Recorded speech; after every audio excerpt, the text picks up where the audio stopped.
Vamos lá, então. Então, olha só. A última característica do poder de polícia, Carlota.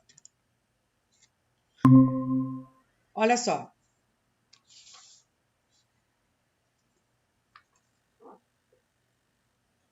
Artigo 182 da Constituição. Parágrafo 4º. Presta atenção. É facultado ao poder público municipal, mediante lei específica, para a área incluída no plano diretor, exigir, nos termos da lei federal, do proprietário do solo urbano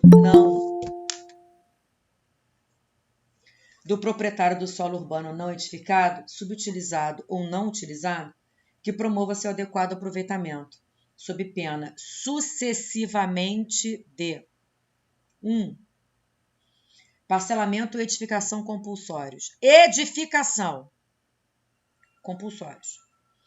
2. Imposto sobre a propriedade predial e territorial urbana progressivo no tempo. 3. Desapropriação com pagamento mediante títulos da dívida pública de emissão previamente aprovada pelo Senado Federal, com prazo de resgate de até 10 anos, em parcelas anuais iguais e sucessivas, assegurados o valor real da indenização e os juros legais.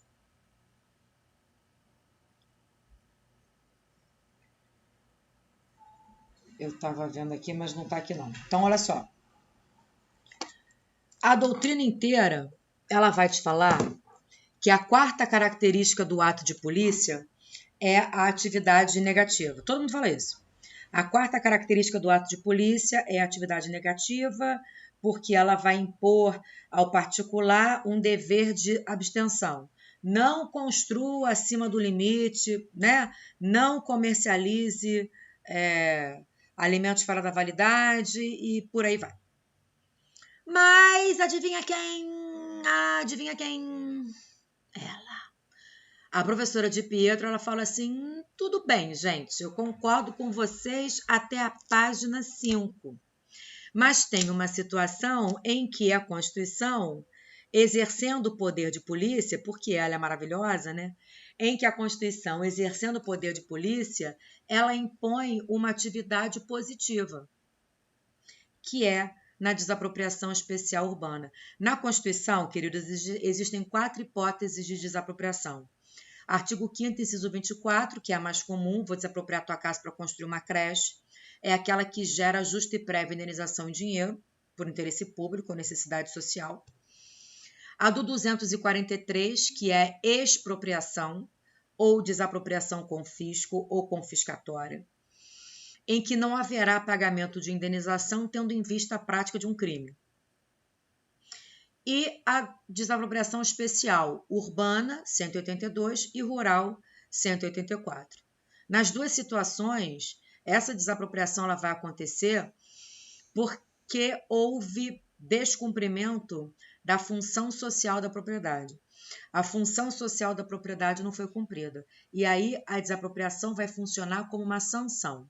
Só que antes da administração pública efetivamente desapropriar, ela tem que praticar 2 condutas anteriores. Então, vamos imaginar que é um bairro estritamente residencial. Estou tocando a campainha, acho que ninguém está ouvindo. Espera aí, gente.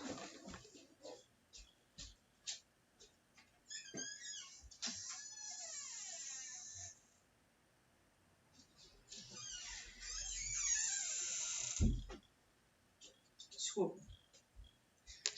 Estava tocando a campainha 3 vezes e ninguém estava ouvindo. Minha mãe não estava ouvindo, eu fui lá para avisar. Desculpa. Vamos imaginar que a gente tem um bairro estritamente residencial e no meio do bairro existe um terreno baldio que está destoando de tudo, né? O proprietário não está cumprindo a função social da propriedade. O direito tributário brasileiro ele vai te falar que o imposto ele não possui a chamada extrafiscalidade. Imposto não tem caráter extrafiscal.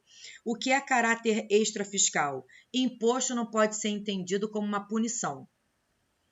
O imposto, ele é cobrado porque você praticou uma conduta voluntária chamada fato gerador. No caso do IPVA, é a aquisição de veículo, da propriedade de veículo automotor. Oi, mãe. Não, tô dando aula, mãe. Fecha a porta, por favor. Desculpa. Minha mãe me oferecendo sorvete. Tem que ter muita calma nessa hora, não tem não? Fala aí. Se você adquiriu a propriedade de veículo automotor, você tem que pagar IPVA. Você praticou uma conduta voluntária.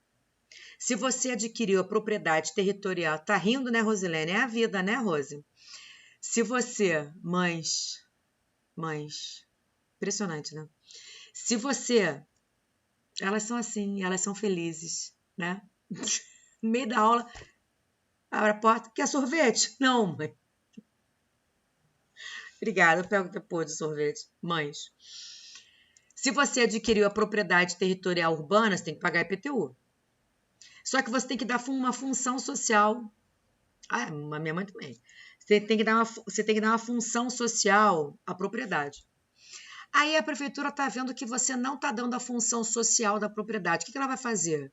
Ela vai primeiro te notificar para você construir, para você edificar. Então, ela fiscalizou, exerceu o poder de polícia e está vendo que você não está fazendo nada para cumprir a função social, você vai ser notificado para edificar, ou seja, para construir, para fazer alguma coisa positivamente. Então, se você é notificado para edificar, significa dizer que é uma conduta positiva, não uma conduta negativa. Enxergou? Vocês enxergaram a visão da Maria Silvia?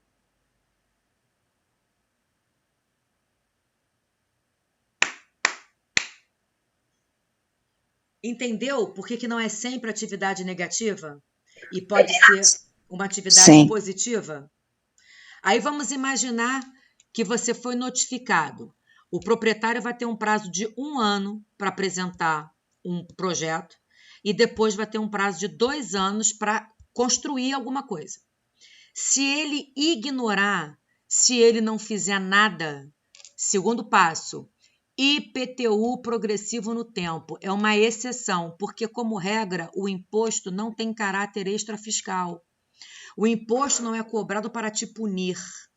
O imposto é cobrado porque você praticou o fato gerador. Excepcionalmente, neste caso, a gente está diante da extrafiscalidade do IPTU. Ele tem caráter extrafiscal, porque durante 5 anos a alíquota do IPTU vai ser dobrada a cada ano, até completar 5 anos, para fazer com que o seu bolso doa bastante, porque o órgão do corpo que mais dói é o bolso, né? E aí eu vou obrigar você, porque eu estou aumentando o valor do IPTU, eu vou obrigar você a construir alguma coisa. É o caráter extrafiscal do IPTU. Entendeu a jogada? Mas, Renata, mas aí seria só nesse caso ou seria todas as notificações gerais? Porque Só eu acho que nesse também. caso. Só se você não estiver cumprindo a função social da propriedade em área urbana. Ah, é só na propriedade, né? Por exemplo, tipo, sei lá, tem uma empresa de transporte, aí sofre a fiscalização, sei lá, Detro, NTT da vida. Aí ela me dá um prazo para regularizar as coisas, aí regularizou, ok. Não regularizou, é multa. É igual? Não regularizou é multa e fica na multa. Não, mas aí tem o prazo. Aí seria uma conduta positiva? Não, Não. porque a conduta positiva é da administração, não do particular. Então, a característica do poder de polícia é fazer com que o particular tenha uma conduta negativa, no sentido de aceitar o comando, de se sujeitar ao comando da administração, acatar a ordem da administração e ter diante dessa ordem uma conduta negativa. Ficou claro? Aí, se você foi notificado e ignorou, fez nada. IPTU progressivo no tempo, você ignorou. Qual é o último passo? Desapropriação. Entendeu? Por isso que essa desapropriação do artigo 182, ela é uma sanção. Ela funciona como uma sanção, porque você descumpriu os comandos anteriores da administração pública. Entendeu? Ficou claro? Vamos lá. Sim. Limites ao exercício do poder de polícia. Necessidade e adequação, que unidas formam a utilidade. Razoabilidade e proporcionalidade, que são conceitos jurídicos indeterminados, que representa a adequação entre meios e fins. Vamos por partes. Necessidade e adequação significa o seguinte: se houver um meio menos invasivo para que o Estado alcance o interesse público, é melhor. É preferível. Claro que é preferível que o Estado busque o interesse público sem passar por cima de ninguém, né? Claro que a gente prefere que seja um meio indolor, né? Que seja melhor, que ele não passe por cima de ninguém. Porém, se não houver outra forma de o Estado alcançar o interesse público que não seja passando por cima de um interesse individual, esse é o caminho. Se tiver um meio menos invasivo para que o Estado alcance o interesse público, claro que é melhor. Mas se não tiver outro meio, esse é o caminho. Então, o exemplo que eu vou dar foi um exemplo que caiu na prova da polícia, se não me engano, na questão da prova do Ministério Público, acho. E a questão era da FGV, e a questão falava assim: uma fábrica foi instalada em um município, e a fábrica foi instalada ao lado de um rio. E a fábrica começou a funcionar, começou a produzir o que ela tinha que produzir, e ela começou a descartar os rejeitos daquilo que ela produzia no rio. E o rio começou a ficar assoreado, causando aí um impacto ambiental. O que a prefeitura fez? A prefeitura foi lá e desapropriou a área. No que desapropriou a área, obviamente que a fábrica fechou. Encerramos as atividades, a fábrica fechou porque o prefeito desapropriou a área. Aí o Ministério Público fez um impacto ambiental. Desapropriou a área, fechou a fábrica, isso causa um impacto social no município, porque muita gente vai ficar desempregada. Isso causa um impacto econômico, porque vai deixar de ser pago um monte de tributo, né? Então, causa um impacto aí importante, né? Beleza. O que aconteceu? O Ministério Público, então, fez um estudo de impacto ambiental e percebeu que se fossem instalados filtros, cara, eu achei essa questão assim muito maneira, sabe? Se fossem instalados filtros na margem do rio, isso seria o suficiente para conter a poluição. Entendeu? Não cabe a você discutir se o filtro é o suficiente. Isso não cabe a você. A questão está falando que o filtro seria o suficiente. Ponto final. Então, se fossem instalados filtros na margem do rio, isso seria o suficiente para conter a poluição. Tá. Ué. Concorda que a instalação de filtros é muito menos invasivo do que desapropriar a área? Então, se ficou cabalmente demonstrado que a instalação de filtros era o suficiente, a gente chega à conclusão de que a desapropriação foi desnecessária, né? Então, se a gente chega à conclusão que a desapropriação não precisava de tanto, ela não foi útil, não foi adequada. não foi necessária. Ela ultrapassou os limites que a lei estabelece. Ficou claro? Desnecessária e burra. Totalmente. Claro que era uma questão de prova, que tinha um exagero aí, né? Mas era só a banca, eu acho que foi MPU, se eu não me engano, MPE, cara, não me lembro. Eu acho que foi prova do MP porque falava da intervenção do Ministério Público. Eu acho que foi a prova do MP aqui do Rio para servidor, que foi a banca FGV, eu acho que é exatamente isso.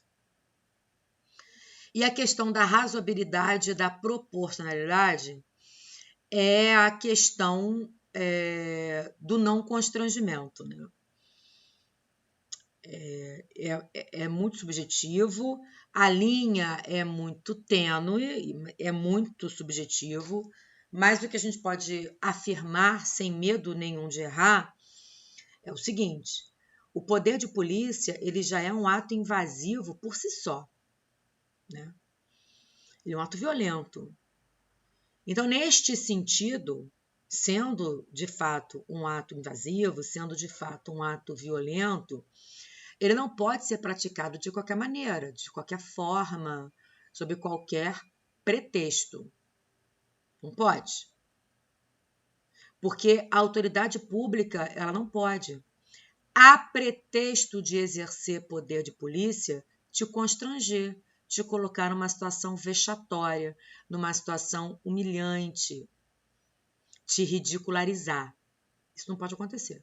Se isso acontecer, não é razoável. E aí, o exemplo que a gente tem, guarda municipal.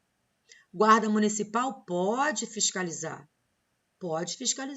o camelô, mas pode chegar dando tapa na cara? Não.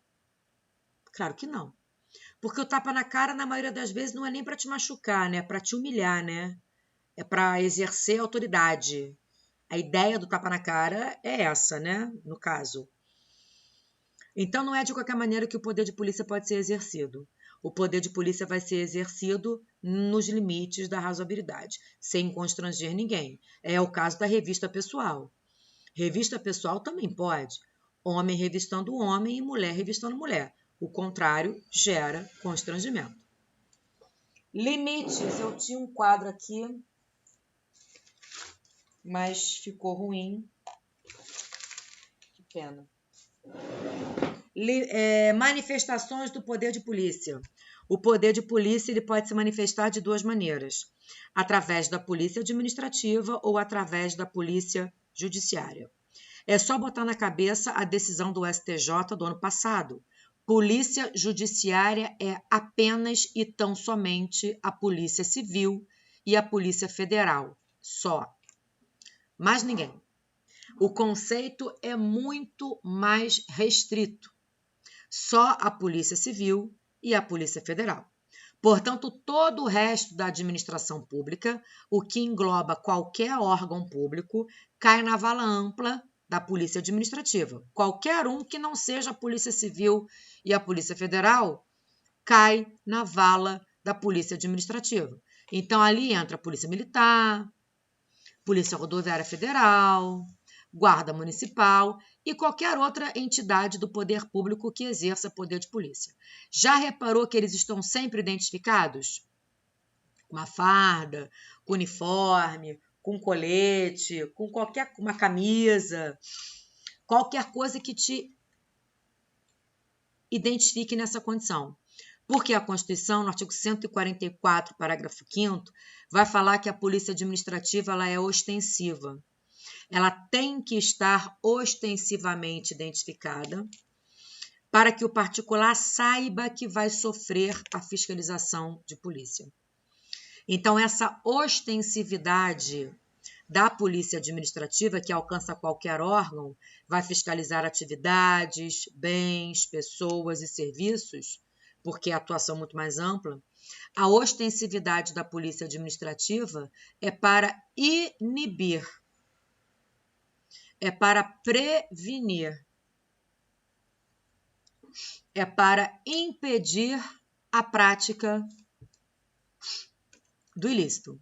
Então, o que te impede de praticar um crime, né, é saber que do seu lado tem um PM, né? E como é que você identifica a pessoa nesta condição? Pela roupa, pela farda. Então, concorda que a ostensividade inibe? Inibe, né? Ela vai impedir que você pratique aquela conduta. Daí a ideia de ostensividade. Tá ok? Agora, se eventualmente a polícia militar está na rua para evitar que o crime aconteça, não evita e o crime acontece, cessa a atividade da polícia administrativa e vem à tona a polícia judiciária para investigar, através do inquérito policial, quem praticou a conduta que a PM na rua não conseguiu evitar.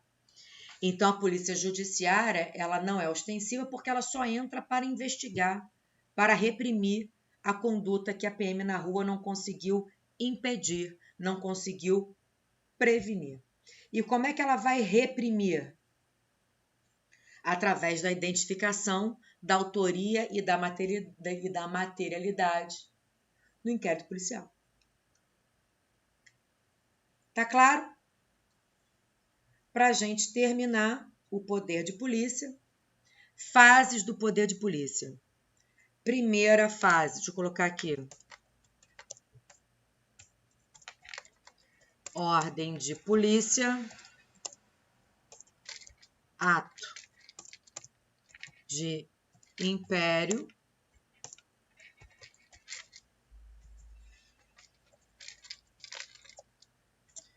indelegável. Segunda fase,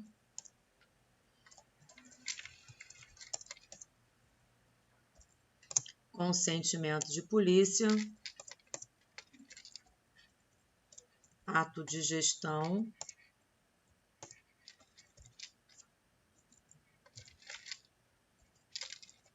delegável.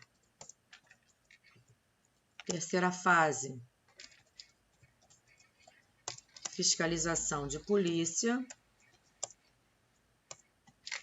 ato de gestão,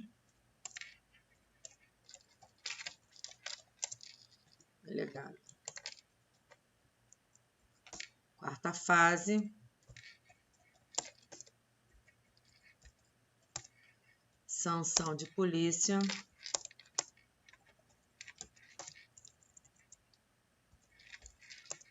ato de império,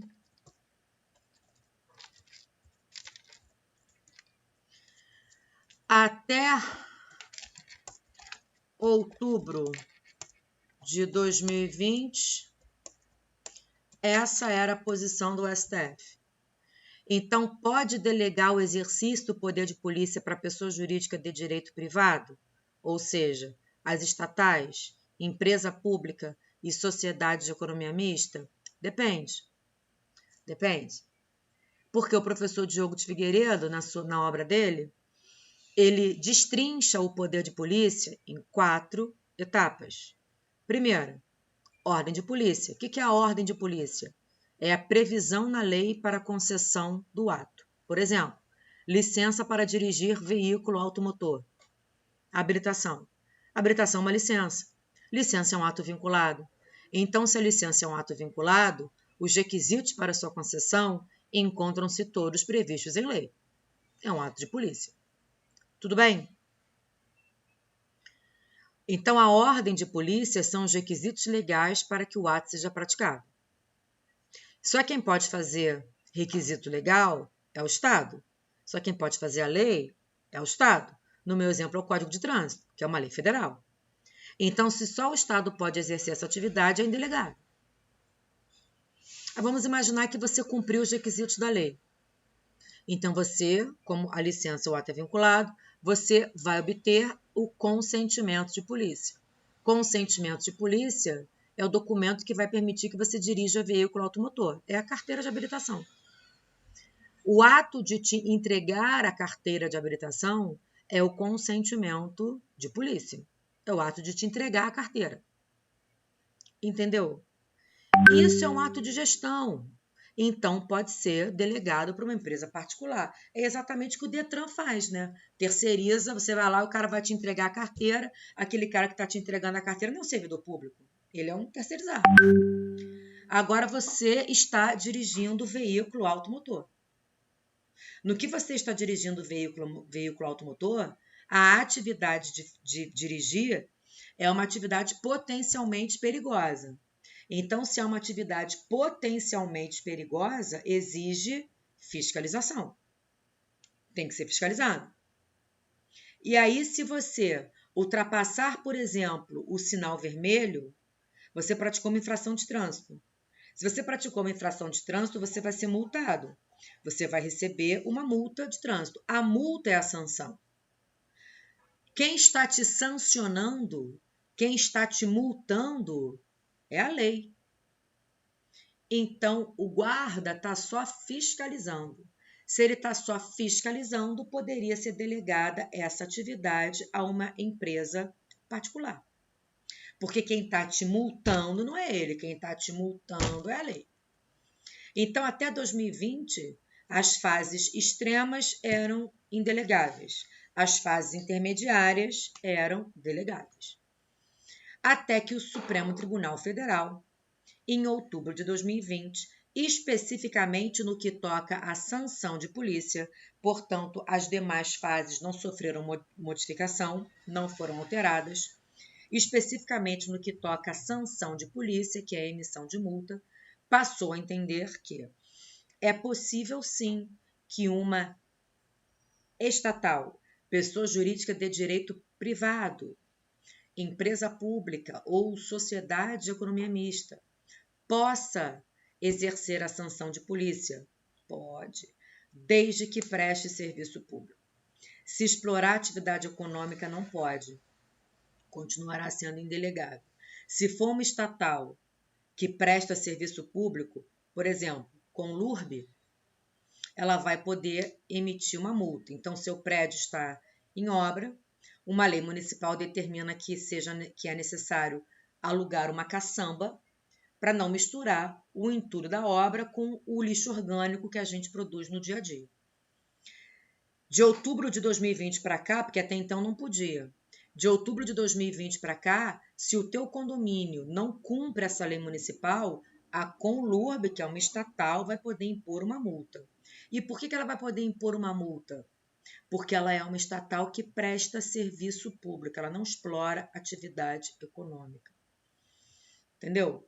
Agora, se for uma estatal que explora atividade econômica, tipo Banco do Brasil, não vai poder, obviamente, te impor multa nenhuma, porque não presta serviço público. Ficou claro?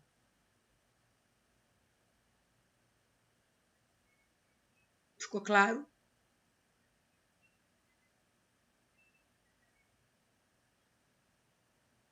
Sim?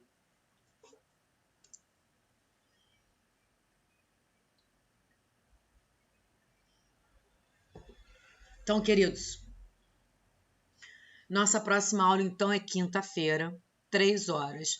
Qualquer eventualidade, eu vou comunicando vocês. E vamos fazer exercícios. Na próxima aula, eu mando para vocês com antecedência. Vamos fazer exercício para a gente sedimentar o poder de polícia e a gente continua seguindo na nossa matéria aqui. Tá ok? Obrigada. Um grande beijo. Fiquem com Deus. Um ótimo final de semana. E até semana que vem, se Deus quiser. Beijo.